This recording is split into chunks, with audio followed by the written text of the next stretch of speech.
Chapter 24. My present situation was one in which all voluntary thought was swallowed up and lost. I was hurried away by fury. Revenge alone endowed me with strength and composure. It molded my feelings and allowed me to be calculating and calm at periods when otherwise delirium or death would have been my portion. My first resolution was to quit Geneva forever. My country, which, when I was happy and beloved, was dear to me, now, in my adversity, became hateful. I provided myself with a sum of money, together with a few jewels which had belonged to my mother, and departed.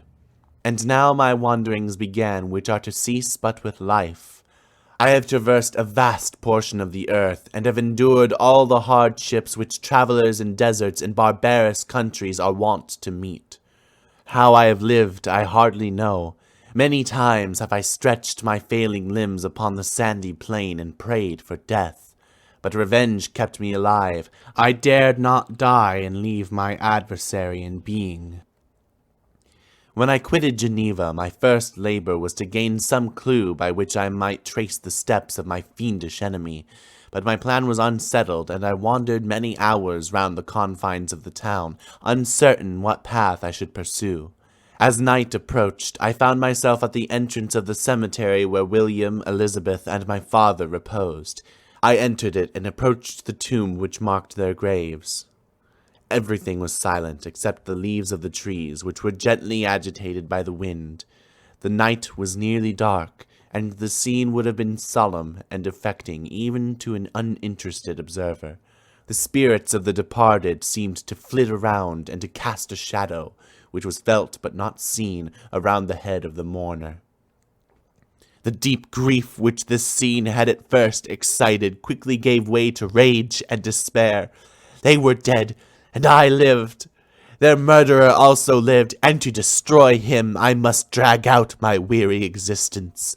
I knelt on the grass and kissed the earth, and with quivering lips exclaimed, "By the sacred earth on which I kneel, by the shades that wander near me, by the deep and eternal grief that I feel, I swear, and by thee, O night, and the spirits that preside over thee, to pursue the demon who caused this misery, until he or I shall perish in mortal conflict. For this purpose I will preserve my life. To execute this dear revenge will I again behold the sun, and tread the green herbage of earth, which otherwise should vanish from my eyes forever. And I call on you, spirits of the dead, and on you, wandering ministers of vengeance, to aid and conduct me in my work. Let the cursed and hellish monster drink deep of agony. Let him feel the despair that now torments me." I had begun my adoration with solemnity and an awe which almost assured me that the shades of my murdered friends heard and approved my devotion, but the furies possessed me as I concluded, and rage choked my utterance. I was answered through the stillness of night by a loud and fiendish laugh. It rang on my ears long and heavily. The mountains re-echoed it, and I felt as if all hell surrounded me with mockery and laughter. Surely in that moment I should have been possessed by frenzy and have destroyed my miserable existence, but that my vow was heard, and that I was reserved for vengeance. The laughter died away, when a well-known and abhorred voice, apparently close to my ear, addressed me in an audible whisper. "I am satisfied, miserable wretch. You have determined to live, and I am satisfied."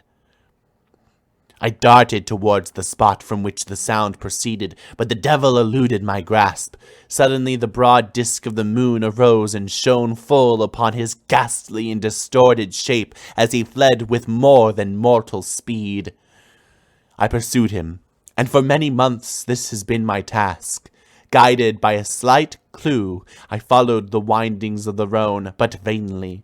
The blue Mediterranean appeared, and by a strange chance I saw the fiend enter by night and hide himself in a vessel bound for the Black Sea.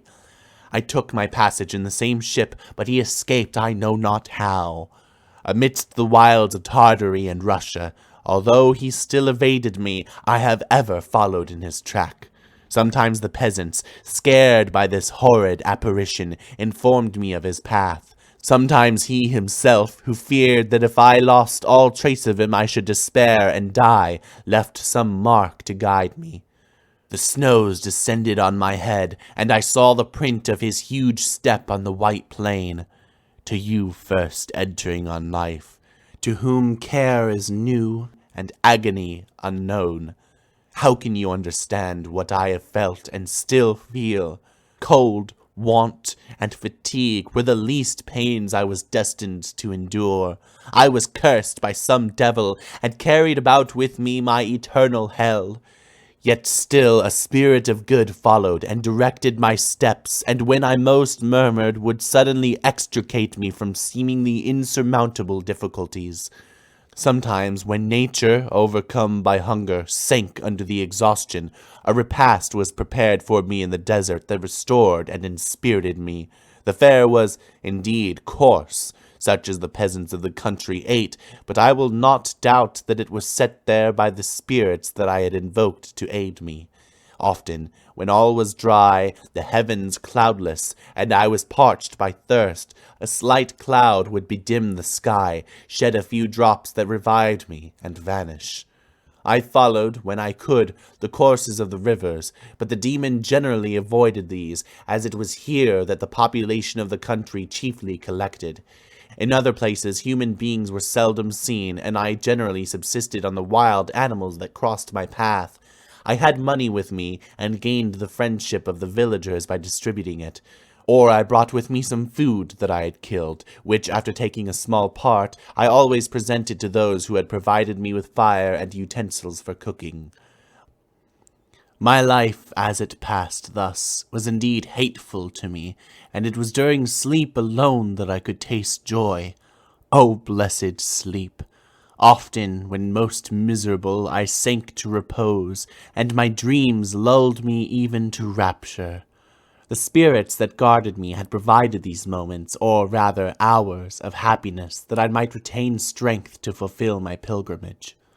Deprived of this respite, I should have sunk under my hardships.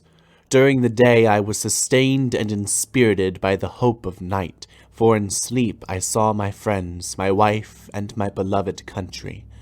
Again I saw the benevolent countenance of my father, heard the silver tones of my Elizabeth's voice, and beheld Clerval enjoying health and youth. Often, when wearied by a toilsome march, I persuaded myself that I was dreaming until night should come, and that I should then enjoy reality in the arms of my dearest friends. What agonizing fondness did I feel for them! How did I cling to their dear forms, as sometimes they haunted even my waking hours, and persuade myself that they still lived! At such moments vengeance, that burned within me, died in my heart, and I pursued my path towards the destruction of the demon more as a task enjoined by heaven, as the mechanical impulse of some power of which I was unconscious, than the ardent desire of my soul. What his feelings were whom I pursued, I cannot know. Sometimes, indeed, he left marks in writing on the barks of the trees, or cut in stone that guided me and instigated my fury. My reign is not yet over. These words were legible in one of these inscriptions. You live, and my power is complete. Follow me. I seek the everlasting ices of the north, where you will feel the misery of cold and frost, to which I am impassive. You will find near this place, if you follow not too tardily, a dead hare. Eat and be refreshed. Come on, my enemy. We have yet to wrestle for our lives, but many hard and miserable hours must you endure until that period shall arrive. Scoffing devil! Again do I vow vengeance. Again do I devote thee, miserable fiend, to torture and death. Never will I give up my search until he or I perish. And then with what ecstasy shall I join my Elizabeth and my departed friends, who even now prepare for me the reward of my tedious toil and horrible pilgrimage. As I still continued my journey to the northward, the snows thickened and the cold increased in a degree almost too severe to support. The peasants were shut up in their hovels, and only a few of the most hardy ventured forth to seize the animals whom starvation had forced from their hiding places to seek for prey. The rivers were covered with ice, and no fish could be procured, and thus I was cut off from my chief article of maintenance. The triumph of my enemy increased with the difficulty of my labors. One inscription that he left was in the words, "Prepare, your toils only begin. Wrap yourself in furs and provide food, for we shall soon enter upon a journey where your sufferings will satisfy my everlasting hatred." My courage and perseverance were invigorated by these scoffing words. I resolved not to fail in my purpose, and calling on heaven to support me, I continued with unabated fervor to traverse immense deserts, until the ocean appeared at a distance and formed the utmost boundary of the horizon.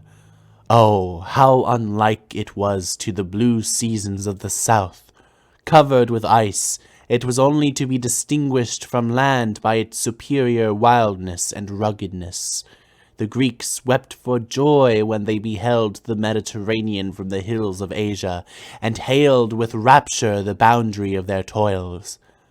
I did not weep, but I knelt down and with a full heart thanked my guiding spirit for conducting me in safety to the place where I hoped, notwithstanding my adversary's jibe, to meet and grapple with him. Some weeks before this period I had procured a sledge and dogs, and thus travelled the snows with inconceivable speed. I know not whether the fiend possessed the same advantages, but I found that as before I had daily lost ground in the pursuit, I now gained on him, so much so that when I first saw the ocean he was but 1 day's journey in advance, and I hoped to intercept him before he could reach the beach. With new courage, therefore, I pressed on, and in 2 days arrived at a wretched hamlet on the seashore.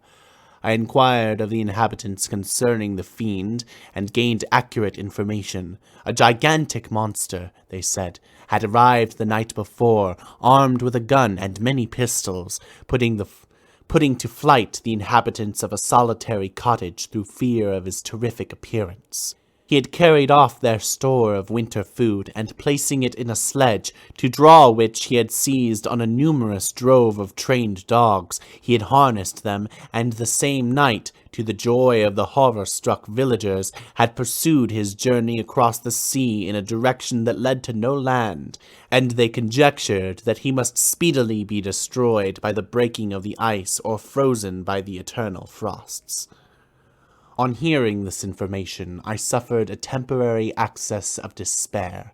He had escaped me, and I must commence a destructive and almost endless journey across the mountainous ices of the ocean, amidst colds that few of the inhabitants could long endure, and which I, the native of a genial and sunny climate, could not hope to survive. Yet, at the idea that the fiend should live and be triumphant, my rage and vengeance returned, and like a mighty tide overwhelmed every other feeling. After a slight repose, during which the spirits of the dead hovered round and instigated me to toil and revenge, I prepared for my journey. I exchanged my land sledge for one fashioned for the inequalities of the frozen ocean, and purchasing a plentiful stock of provisions, I departed from land. I cannot guess how many days have passed since then, but I have endured misery which nothing but the eternal sentiment of a just retribution burning within my heart could have enabled me to support. Immense and rugged mountains of ice often barred up my passage, and I often heard the thunder of the ground sea, which threatened my destruction. But again the frost came and made the paths of the sea secure. By the quantity of provision which I had consumed, I should guess that I passed 3 weeks in this journey, and the continual protraction of hope, returning back upon the heart, often wrung bitter drops of despondency and grief from my eyes. Despair had indeed almost secured her prey, and I should soon have sunk beneath its misery. Once, After the poor animals that conveyed me had with incredible toil gained the summit of a sloping ice mountain, and one, sinking under his fatigue, died, I viewed the expanse before me with anguish, when suddenly my eye caught a dark speck upon the dusky plain. I strained my sight to discover what it could be, and uttered a wild cry of ecstasy when I distinguished a sledge and the distorted proportions of a well-known form within. Oh, with what a burning gush did hope revisit my heart! Warm tears filled my eyes, which I hastily wiped away, that they might not intercept the view I had of the demon.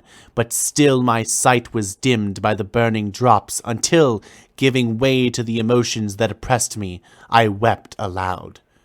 But this was not the time for delay. I disencumbered the dogs of their dead companion, gave them a plentiful portion of food, and after an hour's rest, which was absolutely necessary, and yet which was bitterly irksome to me, I continued my route. The sledge was still visible, nor did I again lose sight of it except at the moments when for a short time some ice rock concealed it with its intervening crags. I indeed perceptibly gained on it, and when, after nearly 2 days' journey, I beheld my enemy at no more than a mile distant, my heart bounded within me. But now, when I appeared almost within grasp of my foe, my hopes were suddenly extinguished, and I lost all trace of him more utterly than I had ever done before. A ground sea was heard, the thunder of its progress, as the waters rolled and swelled beneath me, became every moment more ominous and terrific. I pressed on, but in vain. The wind arose, the sea roared, and as with the mighty shock of an earthquake, it split and cracked with a tremendous and overwhelming sound. The work was soon finished. In a few minutes a tumultuous sea rolled between me and my enemy, and I was left drifting on a scattered piece of ice that was continually lessening and thus preparing for me a hideous death. In this manner many appalling hours passed. Several of my dogs died, and I myself was about to sink under the accumulation of distress, when I saw your vessel riding at anchor and holding forth to me hopes of succor and life. I had no conception that vessels ever came so far north, and was astounded by the sight. I quickly destroyed part of my sledge to construct oars, and by these means was enabled, with infinite fatigue, to move my ice raft in the direction of your ship. I had determined, if you were going southwards, still to trust myself to the mercy of the sea rather than to abandon my purpose. I hoped to induce you to grant me a boat with which I could pursue my enemy. But your direction was northwards. You took me on board when my vigor was exhausted, and I should soon have sunk under my multiplied hardships into a death which I still dread, for my task is unfulfilled. Oh, when will my guiding spirit, in conducting me to the demon, allow me the rest I so much desire? Or must I die, and he yet live? If I do, swear to me, Walton, that he shall not escape, that you will seek him and satisfy my vengeance in his death. And do I dare to ask of you to undertake my pilgrimage, to endure the hardships that I have undergone? No, I am not so selfish. Yet, when I am dead, if he should appear, if the ministers of vengeance should conduct him to you, swear that he shall not live. Swear that he shall not triumph over my accumulated woes and survive to add to the list of his dark crimes. He is eloquent and persuasive, and once his words even had power over my heart. But trust him not. His soul is as hellish as his form, full of treachery and fiend-like malice. Hear him not. Call on the names of William, Justine, Clerval, Elizabeth, my father, and of the wretched Victor, and thrust your sword into his heart. I will hover near and direct the steel aright. Walton in continuation. August 26th. You have read this strange and terrific story, Margaret, and do you not feel your blood congeal with horror, like that which even now curdles mine? Sometimes, seized with sudden agony, he could not continue his tale. At others, his voice broken yet piercing, uttered with difficulty the words so replete with anguish. His fine and lovely eyes were now lighted up with indignation, now subdued to downcast sorrow and quenched in infinite wretchedness. Sometimes he commanded his countenance and tones, and related the most horrible incidents with a tranquil voice, suppressing every mark of agitation. Then, like a volcano bursting forth, his face would suddenly change to an expression of the wildest rage as he shrieked out imprecations on his persecutor. His tale is connected and told with an appearance of the simplest truth, yet I own to you that the letters of Felix and Safie, which he showed me, and the apparition of the monster seen from our ship, brought to me a greater conviction of the truth of his narrative than his asseverations, however earnest and connected. Such a monster has then really existence. I cannot doubt it, yet I am lost in surprise and admiration. Sometimes I endeavored to gain from Frankenstein the particulars of his creature's formation, but on this point he was impenetrable. "Are you mad, my friend?" said he, "or whither does your senseless curiosity lead you? Would you also create for yourself and the world a demoniacal enemy? Peace, peace! Learn my miseries, and do not seek to increase your own." Frankenstein discovered that I made notes concerning his history. He asked to see them, and then himself corrected and augmented them in many places, but principally in giving the life and spirit to the conversations he held with his enemy. "Since you have preserved my narration," said he, "I would not that a mutilated one should go down to posterity." Thus has a week passed away, while I have listened to the strangest tale that ever imagination formed.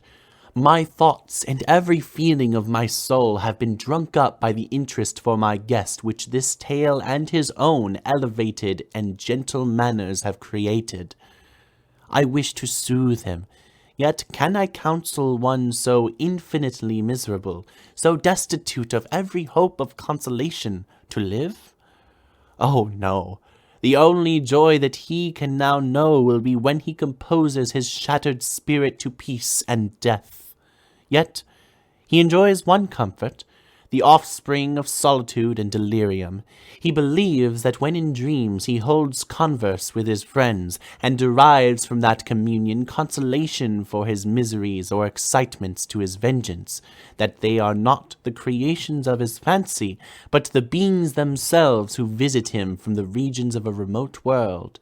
This faith gives a solemnity to his reveries that render them to me almost as imposing and interesting as truth. Our conversations are not always confined to his own history and misfortunes. On every point of general literature he displays unbounded knowledge and a quick and piercing apprehension. His eloquence is forcible and touching, nor can I hear him when he relates a pathetic incident or endeavors to move the passions of pity or love without tears. What a glorious creature must he have been in the days of his prosperity, when he is thus noble and godlike in ruin. He seems to feel his own worth and the greatness of his fall. "When younger," said he, "I believed myself destined for some great purpose. My feelings are profound, but I possessed a coolness of judgment that fitted me for illustrious achievements. This sentiment of the worth of my nature supported me when others would have been oppressed, for I deemed it criminal to throw away in useless grief those talents that might be useful to my fellow creatures. When I reflected on the work I had completed, no less a one than the creation of a sensitive and rational animal, I could not rank myself with the herd of common projectors. But this thought, which supported me in the commencement of my career, now serves only to plunge me lower into the dust. All my speculations and hopes are as nothing, and like the archangel who aspired to omnipotence, I am chained in an eternal hell. My imagination was vivid, yet my powers of analysis and application were intense. By the union of these qualities I conceived the idea and executed the creation of a man. Even now I cannot recollect without passion my reveries while the work was incomplete. I trod heaven in my thoughts, now exulting in my powers, now burning with the idea of their effects. From my infancy I was imbued with high hopes and a lofty ambition. But how am I sunk? Oh, my friend, if you had known me as I once was, you would not recognize me in this state of degradation. Despondency rarely visited my heart. A high destiny seemed to bear me on until I fell, never again to rise. Must I then lose this admirable being? I have longed for a friend. I have sought one who would sympathize with and love me. Behold, on these desert seas I have found such a one, but I fear I have gained him only to know his value and lose him. I would reconcile him to life, but he repulses the idea. I thank you, Walton, he said, for your kind intentions towards so miserable a wretch. But when you speak of new ties and fresh affections, think you that any can replace those who are gone? Can any man be to me as Clerval was, or any woman another Elizabeth? Even where the affections are not strongly moved by any superior excellence, the companions of our childhood always possess a certain power over our minds which hardly any later friend can obtain.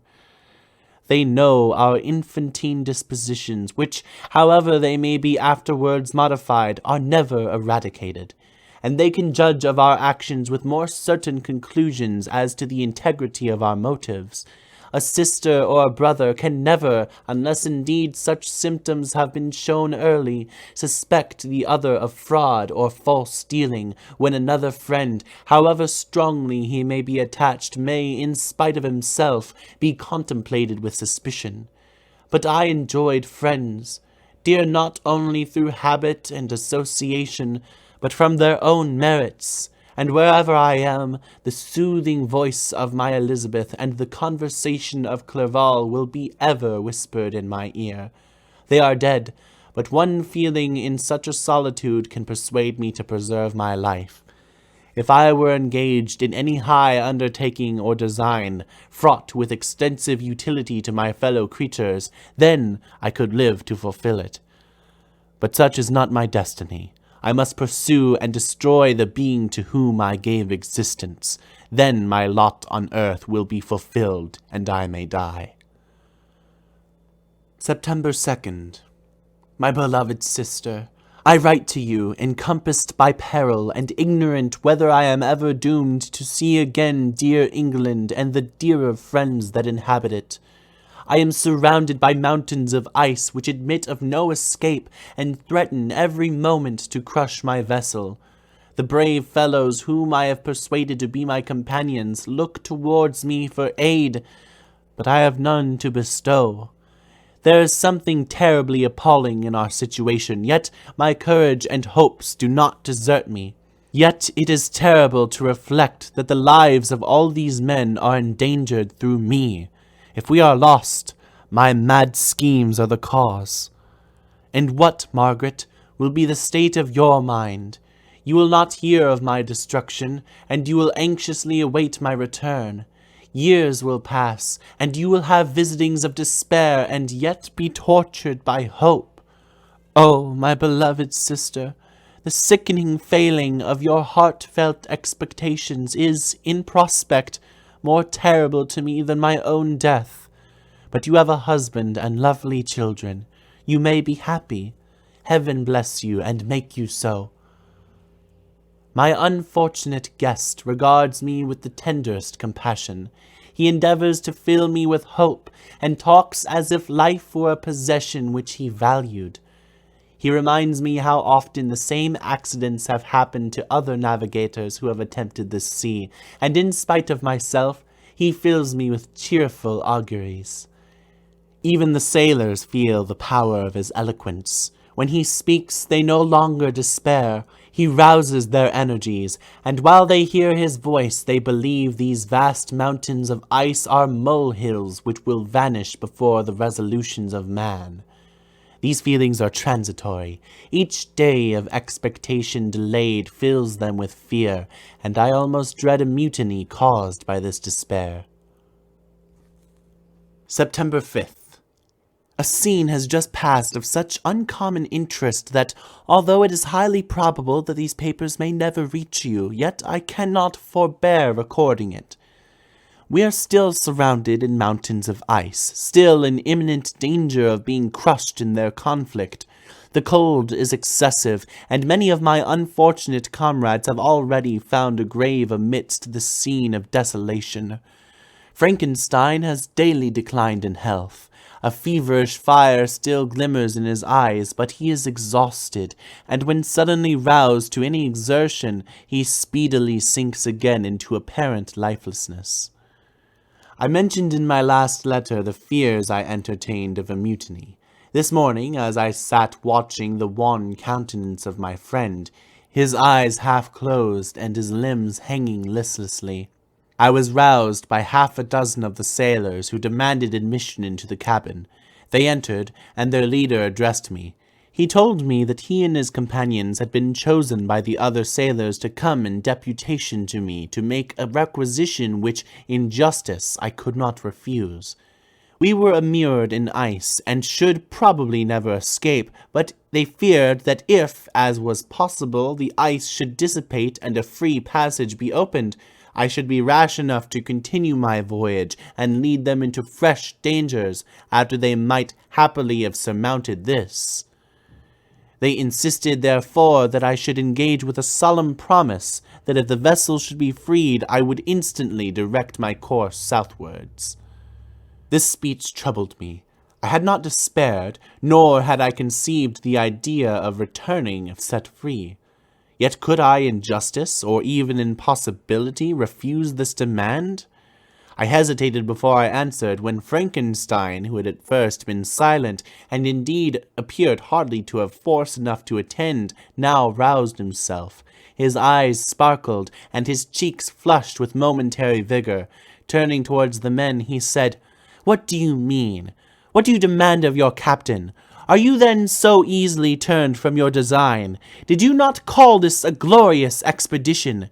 And wherefore was it glorious? Not because the way was smooth and placid as a southern sea, but because it was full of dangers and terror, because at every new incident your fortitude was to be called forth, and your courage exhibited, because danger and death surrounded it, and these you were to brave and overcome. For this was it an honorable undertaking. You were hereafter to be hailed as the benefactors of your species, your names adored as belonging to brave men who encountered death for honor and the benefit of mankind. And now, behold, with the first imagination of danger, or, if you will, the first mighty and terrific trial of your courage, you shrink away and are content to be handed down as men who had not strength enough to endure cold and peril. And so, poor souls, they were chilly and returned to their warm firesides. Why, that requires not this preparation. Ye need not have come thus far and dragged your captain to the shame of a defeat merely to prove yourselves cowards. Oh, be men, or be more than men. Be steady to your purposes and firm as a rock. This ice is not made of such stuff as your hearts may be. It is mutable, and cannot withstand you if you say that it shall not. Do not return to your families with the stigma of disgrace marked on your brows. Return as heroes who have fought and conquered, and who know not what it is to turn their backs on the foe." He spoke this with a voice so modulated to the different feelings expressed in his speech, with an eye so full of lofty design and heroism, that can you wonder that these men were moved? They looked at one another and were unable to reply. I spoke. I told them to retire and consider of what had been said, that I would not lead them north if they strenuously desired the contrary, but that I hoped that, with reflection, their courage would return. They retired, and I turned towards my friend, but he was sunk in languor and almost deprived of life. How all of this will terminate, I know not, but I had rather die than return shamefully, my purpose unfulfilled. Yet I fear such will be my fate. The men, unsupported by ideas of glory and honor, can never willingly continue to endure their present hardships. September 7th. The die is cast. I have consented to return if we are not destroyed. Thus are my hopes blasted by cowardice and indecision. I come back ignorant and disappointed. It requires more philosophy than I possess to bear this injustice with patience. September 12th. It is past. I am returning to England. I have lost my hopes of utility and glory. I have lost my friend. But I will endeavor to detail these bitter circumstances to you, my dear sister, and while I am wafted towards England and towards you, I will not despond. September 9th, the ice began to move, and roarings like thunder were heard at a distance as the island split and cracked in every direction. We were in the most imminent peril, but as we could only remain passive, my chief attention was occupied by my unfortunate guest, whose illness increased in such a degree that he was entirely confined to his bed. The ice cracked behind us and was driven with force towards the north. A breeze sprang from the west, and on the 11th the passage towards the south became perfectly free. When the sailors saw this, and that their return to their native country was apparently assured, a shout of tumultuous joy broke from them, loud and long continued. Frankenstein, who was dozing, awoke and asked the cause of the tumult. "They shout," I said, "because they will soon return to England." "Do you then really return?" "Alas, yes. I cannot withstand their demands. I cannot lead them unwillingly to danger, and I must return." "Do so if you will, but I will not. You may give up your purpose, but mine is assigned to me by heaven, and I dare not. I am weak, but surely the spirit to assist my vengeance will endow me with sufficient strength." Saying this, he endeavored to spring from the bed, but the exertion was too great for him. He fell back and fainted. It was long before he was restored, and I often thought that life was entirely extinct. At length he opened his eyes. He breathed with difficulty and was unable to speak. The surgeon gave him a composing draught and ordered us to leave him undisturbed. In the meantime, he told me that my friend had certainly not many hours to live. His sentence was pronounced, and I could only grieve and be patient. I sat by his bed, watching him. His eyes were closed, and I thought he slept, but presently he called to me in a feeble voice, and bidding me to come near, he said, "Alas, the strength I relied on is gone.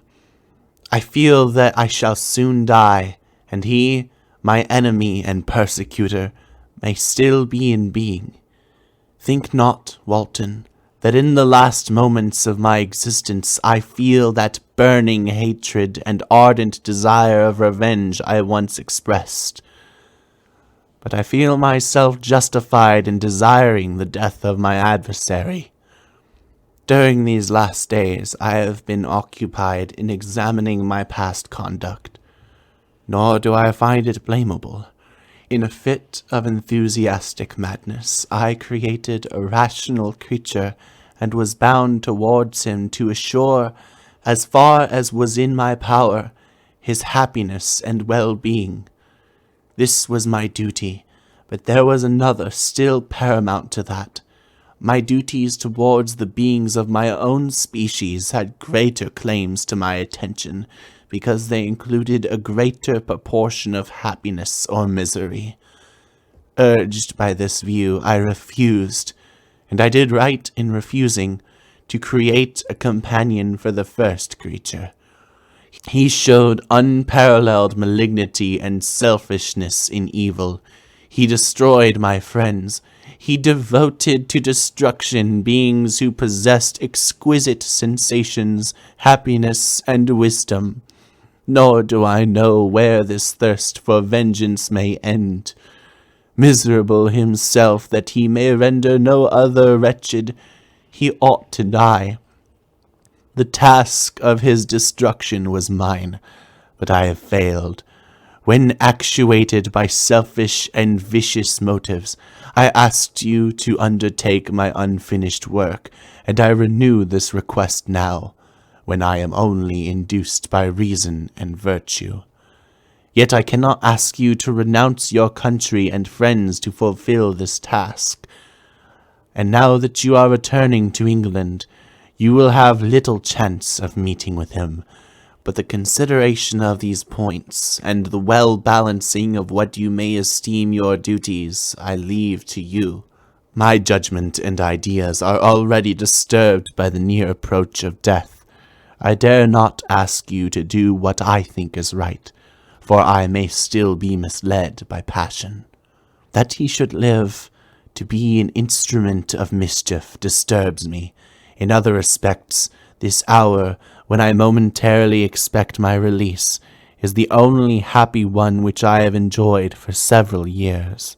The forms of the beloved dead flit before me, and I hasten to their arms. Farewell, Walton. Seek happiness in tranquillity, and avoid ambition, even if it be only the apparently innocent one of distinguishing yourself in science and discoveries. Yet why do I say this? I have myself been blasted in these hopes, yet another may succeed.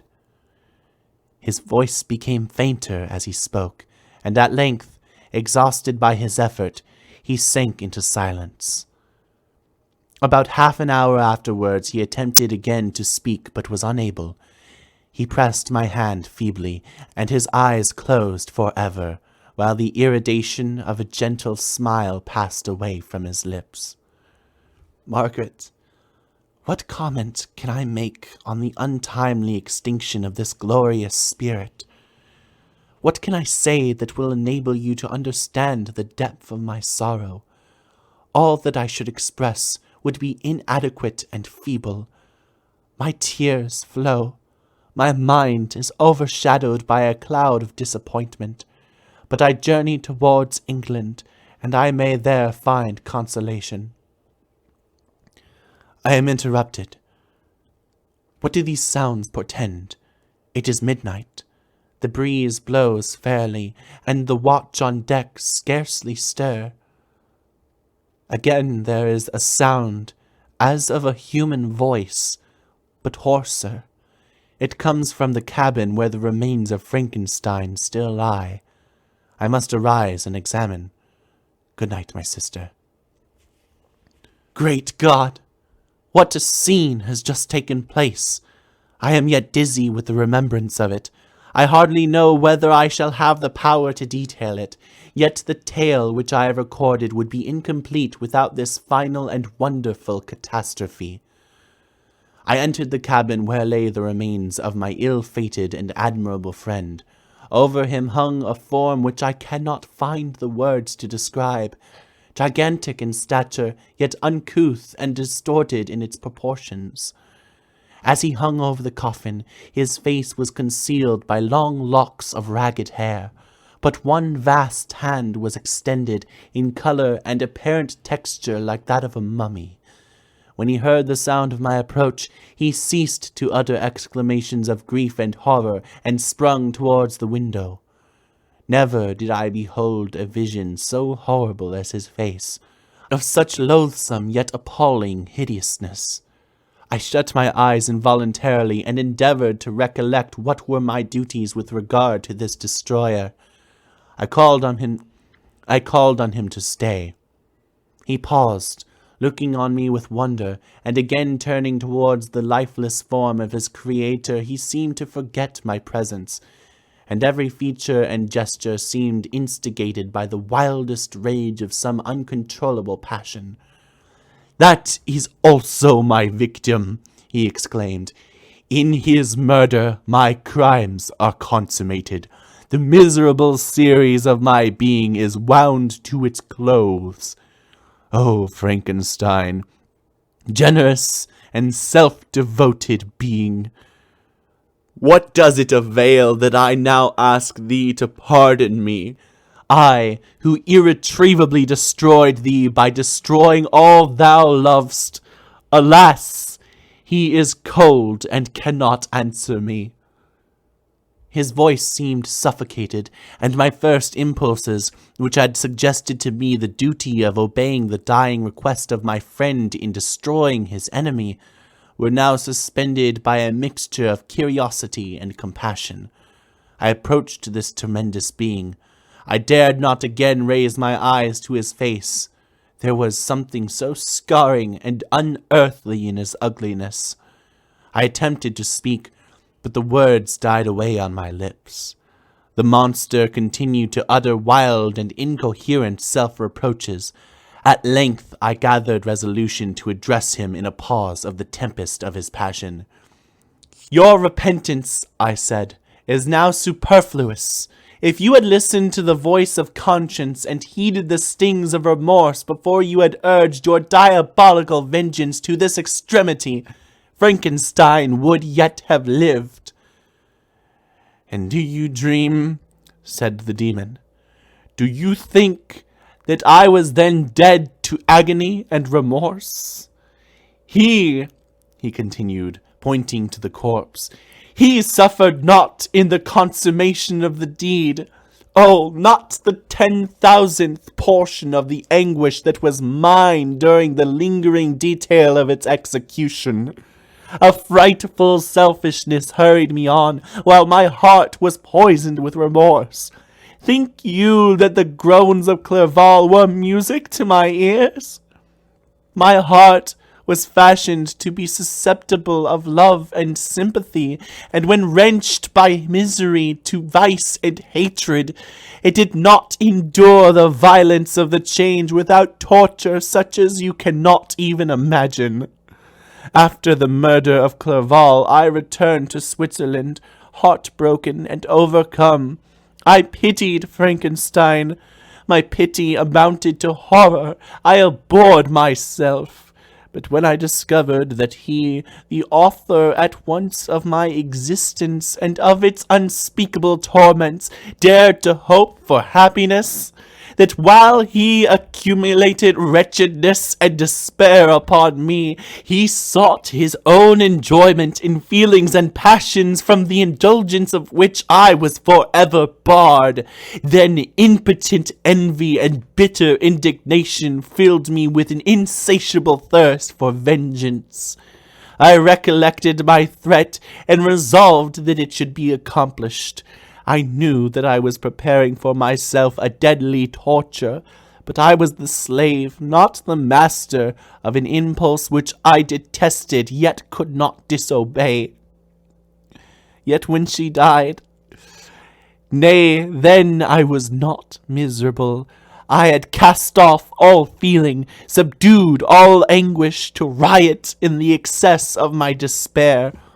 Evil henceforth became my good. Urged thus far, I had no choice but to adapt my nature to an element which I had willingly chosen. The completion of my demoniacal design became an insatiable passion. And now it is ended. There is my last victim." I was at first touched by the expressions of his misery, yet, when I called to mind what Frankenstein had said of his powers of eloquence and persuasion, and when I again cast my eyes on the lifeless form of my friend, indignation was rekindled within me. "Wretch," I said, "it is well that you should come here to whine over the desolation that you have made. You throw a torch into a pile of buildings, and when they are consumed, you sit among the ruins and lament the fall. Hypocritical fiend! If he whom you mourn still lived, still would he be the object. Again would he become the prey of your accursed vengeance. It is not pity that you feel. You lament only because the victim of your malignity is withdrawn from your power. Oh, it is not thus, not thus, interrupted the being. Yet such must be the impression conveyed to you by what appears to be the purport of my actions. Yet I seek not a fellow being in my misery. No sympathy may I ever find. When I first sought it, it was the love of virtue, the feelings of happiness and affection with which my whole being overflowed, that I wished to be participated. But now that virtue has become to me a shadow, and that happiness and affection are turned into bitter and loathing despair, in what should I seek for sympathy?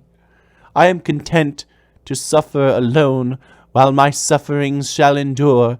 When I die, I am well satisfied that abhorrence and opprobrium should load my memory.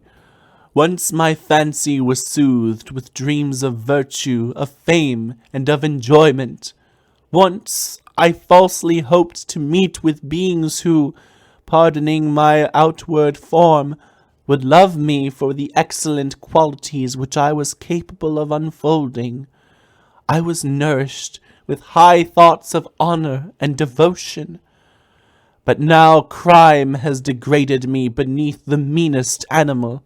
No guilt, no mischief, no malignity, no misery can be found comparable to mine. When I run over the frightful catalogue of my sins, I cannot believe that I am the same creature whose thoughts were once filled with sublime and transcendent visions of the beauty and the majesty of goodness. But it is even so. The fallen angel becomes a malignant devil. Yet even that enemy of God and man had friends and associates in his desolation. I am alone. You, who call Frankenstein your friend, seem to have a knowledge of my crimes and his misfortunes, but in the detail which he gave you of them he could not sum up the hours and months of misery which I endured wasting in impotent passions. For while I destroyed his hopes, I did not satisfy my own desires. They were forever ardent and craving. Still I desired love and fellowship, and I was still spurned. Was there no injustice in this? Am I to be thought the only criminal when all mankind sinned against me? Why do you not hate Felix, who drove his friend from his door with contumely? Why do you not execrate the rustic who sought to destroy the Saviour of his child? Nay, these are virtuous and immaculate beings. I, the miserable and the abandoned, am an abortion to be spurned at, and kicked, and trampled on. Even now my blood boils at the recollection of this injustice. But it is true that I am a wretch. I have murdered the lovely and the helpless. I have strangled the innocent as they slept, and grasped to death his throat, who never injured me or any other living thing. I have devoted my Creator, the select specimen of all that is worthy of love and admiration among men, to misery. I have pursued him even to that irremediable ruin. There he lies, white and cold in death. You hate me, but your abhorrence cannot equal that with which I regard myself. I look on the hands which executed the deed. I think on the heart in which the imagination of it was conceived, and long for the moment when these hands will meet my eyes, when that imagination will haunt my thoughts no more. Fear not that I shall be the instrument of future mischief. My work is nearly complete. Neither yours nor any man's death is needed to consummate the series of my being and accomplish that which must be done, but it requires my own. Do not think that I shall be slow to perform this sacrifice. I shall quit your vessel on the ice raft which brought me thither, and shall seek the most northern extremity of the globe. I shall collect my funeral pile, and consume to ashes this miserable frame, that its remains may afford no light to any curious and unhallowed wretch who would create such another as I have been. I shall die. I shall no longer feel the agonies which now consume me, or be the prey of feelings unsatisfied yet unquenched. He is dead who called me into being, and when I shall be no more, the very remembrance of us both will speedily vanish. I shall no longer see the sun or stars, or feel the winds play on my cheeks. Light, feeling, and sense will pass away, and in this condition must I find my happiness. Some years ago, when the images which this world affords first opened upon me, when I felt the cheering warmth of summer, and heard the rustling of the leaves and the warbling of the birds, and these were all new to me, I should have wept to die. Now it is my only consolation. Polluted by crimes, and torn by the bitterest remorse, where can I find rest but in death? Farewell. I leave you, and in you the last of humankind whom these eyes will ever behold. Farewell, Frankenstein. If thou wert yet alive, and yet cherished a desire of revenge against me, it would be better satiated in my life than in my destruction. But it was not so. Thou didst seek my extinction, that I might not cause greater wretchedness. And if yet, in some mode unknown to me, thou hadst not ceased to think and feel, thou wouldst not desire against me a vengeance greater than that which I feel. Blasted as thou wert, my agony was still superior to thine, for the bitter sting of remorse will not cease to rankle in my wounds until death shall close them forever. But soon, he cried, with sad and solemn enthusiasm, I shall die, and what I now feel be no longer felt. Soon these burning miseries will be extinct. I shall ascend my funeral pile triumphantly and exult in the agony of the torturing flames. The light of that conflagration will fade away. My ashes will be swept into the sea by the winds. My spirit will sleep in peace. Or if it thinks, it will not surely think thus. Farewell. He sprang from the cabin window as he said this, upon the ice raft which lay close to the vessel. He was soon borne away by the waves and lost in darkness in distance.